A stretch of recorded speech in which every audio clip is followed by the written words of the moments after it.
हमारा next topic है bulk modulus and relation between Y K and sigma.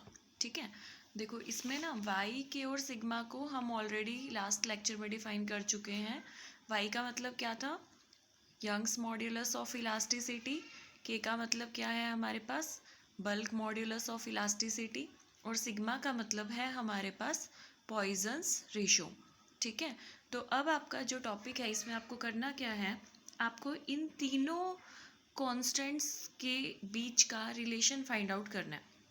तो वो रिलेशन फाइंड आउट करने के लिए आप कंसीडर किस तरह से करोगे, आप एज्यूम करोगे कि आपके पास एक क्यूबॉइड है जिसकी साइड्स हैं ए बी सी डी और फिर हमने नाम दिया पी क्यू आर एस।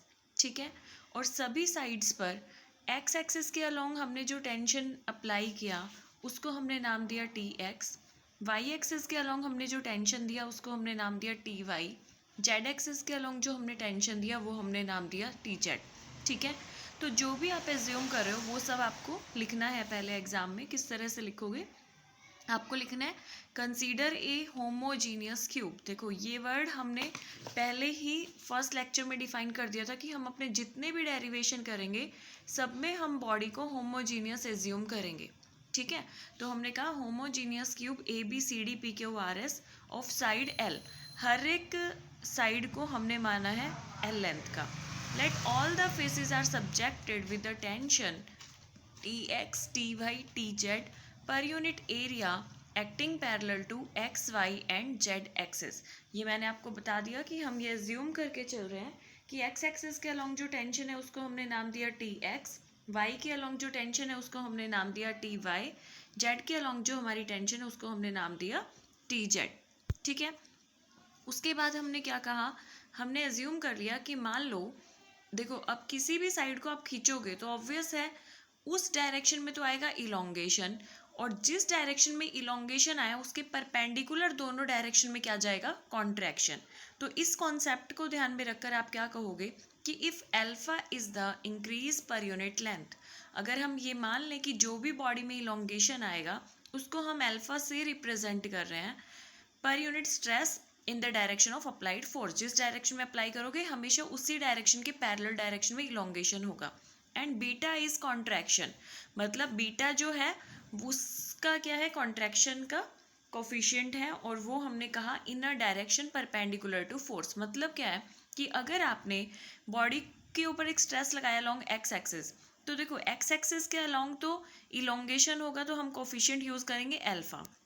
ठीक है, पर क्योंकि टी एक्स अप्लाई कर रहे हो तो एक्स साइड में अगर इलोंगेशन हो रहा है तो ऑब्वियस है वाई डायरेक्शन में होगा कॉन्ट्रैक्शन, हम यूज़ करेंगे बीटा, और जेड डायरेक्शन में भी क्या होगा, कॉन्ट्रैक्शन, और हम फिर से यूज़ करेंगे बीटा। ठीक है, तो इस कॉन्सेप्ट को ध्यान में रखकर हम स्टार्ट करते हैं अपने टॉपिक को कि मान लो हम डिस्कस कर रहे हैं about the side D C of the cube. देख रहे हो आप, डी सी जो है वो एक्स एक्सिस के अलॉन्ग है। तो हमने कहा कि डीसी की लेंथ में जो चेंज आएगा वो हम किस तरह से लिखेंगे कि हमने लिखा साइड डीसी।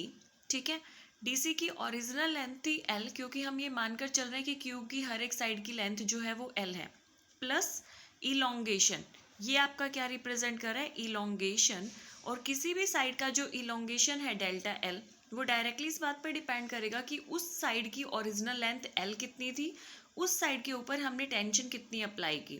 और जब इस डेल्टा एल को सिंप्लीफाई करोगे तो प्रोपोर्शनैलिटी हटाकर इक्वालिटी हमने यूज़ किया, एक कांस्टेंट ऑफ इलोंगेशन यूज़ किया दैट इज़ एल्फा, और यहाँ से ये टी एक्स टेंशन और L is your original length L.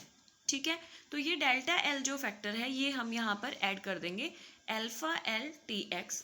तो हमारी जो साइड डी सी बनी वो बन गई L plus L alpha T x. ठीक है, तो ये देखो हमने क्या किया, जब हमने बात की टेंशन टी एक्स की तो हम देख रहे हैं एक्स एक्सिस के अलॉन्ग जो साइड थी डी सी उसमें इलोंगेशन हुआ। ठीक है, तो इसके परपेंडिकुलर जो साइड है एक तो आपकी बन रही है यहाँ पर D S, this is the D, D S Y axis के अलॉन्ग, और एक आपकी बन रही है डी ए जेड एक्सिस के अलॉन्ग। ठीक है, तो ऑब्वियस है कि डी एस और डी ए में क्या आएगा, कॉन्ट्रैक्शन। ठीक है, तो डी एस में जो कॉन्ट्रैक्शन होगा, ओरिजिनल लेंथ थी एल, क्योंकि उसके साइड की लेंथ डिक्रीज हो रही है इसलिए हमने लगाया माइनस का साइन, और वो डिपेंड करता है लेंथ अल्फा पर और टेंशन टी एक्स पर, और कोफिशिएंट ऑफ कॉन्ट्रैक्शन था बीटा। इसी तरह से डी ए के लिए हमने लिखा कि ओरिजिनल लेंथ थी एल माइनस, क्योंकि कॉन्ट्रैक्शन हो रहा है और कॉन्ट्रैक्शन कितना हुआ, टेंशन टी एक्स के प्रोपोर्शनैलिटी में हुआ, लेंथ एल के प्रोपोर्शनैलिटी में हुआ, और कोफिशिएंट ऑफ कॉन्ट्रैक्शन था बीटा। ठीक है, तो अब देखो हमने क्या किया, इन रियलिटी जो अगर आप ये मानकर चलो कि all the forces are acting simultaneously, D C side पर जो इफेक्ट हुआ X axis tension T X की वजह से, टेंशन टी वाई भी अगर हम अप्लाई कर दें और टेंशन टी जेड भी अप्लाई कर दें, तो जो तीनों साइड हैं डी सी, डी एस और डी ए, उन तीनों के ऊपर कंबाइन इफेक्ट जो tension T x T Y T Z का होगा, उसको आप कुछ इस तरह से लिख सकते हो। ठीक है, देखो एक को मैं एक्सप्लेन करती हूँ कि आप ऐसे कैसे लिख सकते हो। हमने कहा डीसी के अलोंग हम बात कर रहे हैं, तो डीसी में जब आप टेंशन अलोंग एक्स एक्सिस लगाओगे तो आपको मिलेगा इलोंगेशन। तो हमारी ओरिजिनल लेंथ थी एल, ठीक है, हमने किया 1+1 मतलब ओरिजिनल लेंथ प्लस हमारा, चलो मैं इस तरह से बताती हूँ, ओरिजिनल लेंथ था एल, ठीक है, plus elongation due to T X को आप कैसे लिख सकते हो, एल एल्फा टी एक्स। ठीक है, अगर साइमल्टेनियसली आप बात तो कर रहे हो डीसी की, पर आप टेंशन लगा रहे हो वाई एक्सिस के अलोंग, तो ऑब्वियस है टी वाई की वजह से डीसी की लेंथ में कॉन्ट्रैक्शन होगा, और उस कॉन्ट्रैक्शन को आप रिप्रेजेंट करते हो माइनस साइन से, एल लेंथ के प्रोपोर्शनल होगा, टेंशन टी वाई के कॉरस्पॉन्डिंग होगा, और कॉन्ट्रैक्शन का कोफिशिएंट हो गया बीटा। इसी तरह से यहाँ अगर आप टी जेड टेंशन लगा रहे हो तो उसका जो डी सी है उस पर क्या इफेक्ट आएगा, कॉन्ट्रैक्शन तो माइनस साइन, प्रोपोर्शनैलिटी एल के कॉरस्पॉन्डिंग टेंशन टी जेड की वजह से, और डिक्रीज का कोफिशिएंट बीटा। ठीक है, तो इसी इक्वेशन को सिंप्लीफाइड फॉर्म में लिखोगे तो एल को आप हर जगह से कॉमन ले सकते हो, अंदर बचेगा यहाँ एल की जगह 1, यहाँ पे alpha T X minus beta T Y minus beta T Z. ठीक है, सिमिलर वे में आप दोनों दूसरी साइड्स के बारे में लिख सकते हो, for side D S and for the side D A. देखो जो डी एस है, क्योंकि वो वाई एक्सिस के अलोंग है, तो उसमें जब टेंशन वाई लगेगी तो इलोंगेशन आएगा, इस वजह से हमने प्लस अल्फा के साथ रखा टी वाई, और बाकी दोनों टेंशन की वजह से कॉन्ट्रैक्शन आएगा तो हमने रखा बीटा। सिमिलर वे में साइड डी ए के लिए क्या होगा, जब टेंशन टी जेड लगेगी तो ये इलोंगेशन दिखाएगा, इसका मतलब अल्फा टी जेड प्लस में रहेगा और बाकी दोनों साइड की टेंशन जो है वो माइनस में रहेगी। ठीक है, तो मान लो कि ये कंप्लीट आपकी इक्वेशन हो गई सेकेंड। अब आपको क्या पता है कि जो वॉल्यूम ऑफ क्यूब होता है, ठीक है, वॉल्यूम का मतलब क्या होता है, तीनों साइड्स का मल्टीप्लिकेशन हमें लेना है, तो हमने लिखा now the new volume of cube becomes, जो हमने हमारी तीनों साइड निकाली थी ये डी सी, डी एस और डी ए, तो इन तीनों को हमने मल्टीप्लिकेशन में रख दिया और हमें ये इक्वेशन मिल गई। ठीक है, इस इक्वेशन को सिंप्लीफाई करना अगर आप सिंपल मैथमेटिक्स के थ्रू चलोगे तो बहुत डिफिकल्ट होगा, तो देखो सिंपल सा कॉन्सेप्ट है जो आपको समझना है, एक एल यहाँ है, दूसरा एल यहाँ है, तीसरा एल यहाँ है, L into L is L cube into में, ठीक है, क्योंकि इन सब के इंटू में है ये, 1 को 1 से करोगे तो 1 ही आएगा, प्लस अब अल्फा कोफिशिएंट के साथ यहाँ टी एक्स है, यहाँ अल्फा के साथ टी वाई है, यहाँ अल्फा के साथ टी जेड है, तो तीनों को एक सिंगल इक्वेशन में लिख दो, alpha into T X plus T Y plus T Z.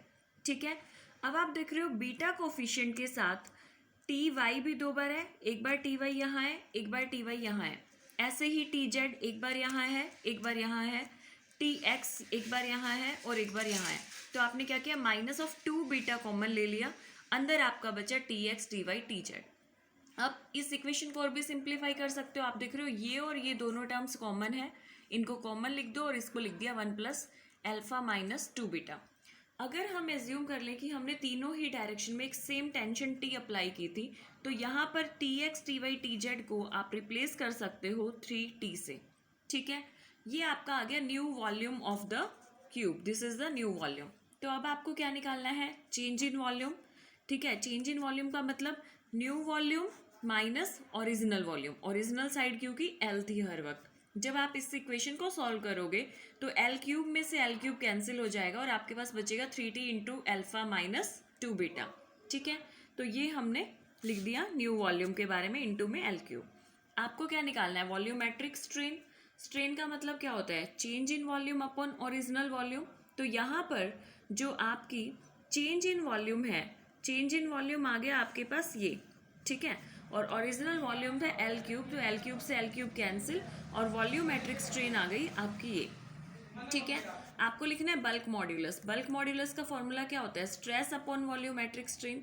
Stress को आप टेंशन टी से दिखा रहे हो, और वॉल्यूमेट्रिक स्ट्रेन आपने अभी निकाला था तो वो पुट किया, टी से टी कैंसिल, एक ये रिलेशन आ गया। और आपको पता है कि कॉम्प्रेसिबिलिटी क्या होता है, रेसिप्रोकल ऑफ बल्क मॉड्यूलस, तो 1/k हमने किया, और ये आपके पास बन गया 3 इंटू एल्फा माइनस 2 बीटा, ठीक है। अब इसी इक्वेशन को फर्दर आप सॉल्व कर सकते हो। फर्दर सॉल्व करने के लिए आपको क्या करना है, एज्यूम कर लो कि अगर हम ये कहें कि y is a Young's modulus, और उसकी डेफिनेशन हमें ऑलरेडी पता है कि that is stress upon longitudinal strain, ठीक है। तो क्या करो, इस स्ट्रेस को लॉन्गिट्यूडिनल स्ट्रेन के डिवीजन में ले आओ, ये बन गया 1 upon longitudinal strain divided bye stress. इसको आप ऐसे भी लिख सकते हो, this is representing longitudinal strain per unit stress, और इसको हम डिफाइन कर रहे हैं अल्फा कोफिशिएंट से। और वैसे भी देखो अल्फा को हमने यही ही कहा था कि अल्फा रिप्रेजेंट करे एक्सटेंशन को, ठीक है। एक्सटेंशन क्यों मिल रही थी हमें, स्ट्रेस की वजह से। तो alpha is in actual longitudinal strain per unit stress, ठीक है। हमने अभी अपने लास्ट रिलेशन में के का रिलेशन निकाला था, K was equal to 1/3 into alpha minus 2 beta. क्या करना है आपको, this is left hand side, this is right hand side. Right hand side के न्यूमिनेटर और डिनोमिनेटर दोनों को अल्फा से डिवाइड कर दो, दिस इज 1/अल्फा, और यहाँ पर 3 into alpha minus 2 beta divided by alpha. ये 1/अल्फा को आप y लिख सकते हो, और यहाँ पर अल्फा से अल्फा कैंसिल हो जाएगा, और ये होगा 2 इंटू बीटा अपॉन एल्फा, और बीटा अपॉन एल्फा आपका क्या होता है, सिग्मा। ये मैंने आपको डिफाइन करवाया था कि sigma is the Poisson ratio, ठीक है। और पॉइजन रेशो में क्या होता है, Poisson ratio gives you lateral strain divided by longitudinal strain. Lateral strain का मैंने आपको यही बताया था, change in radius upon original radius. Longitudinal में change in length upon original length, और क्योंकि रेडियस में डिक्रीज है तो माइनस, लेंथ में इंक्रीज है तो प्लस, ठीक है। तो यहाँ बीटा अपॉन अल्फा को आपने पुट किया सिग्मा, और ये आपके पास एक नया रिलेशन आ गया, y is equal to 3k into 1 minus 2 sigma.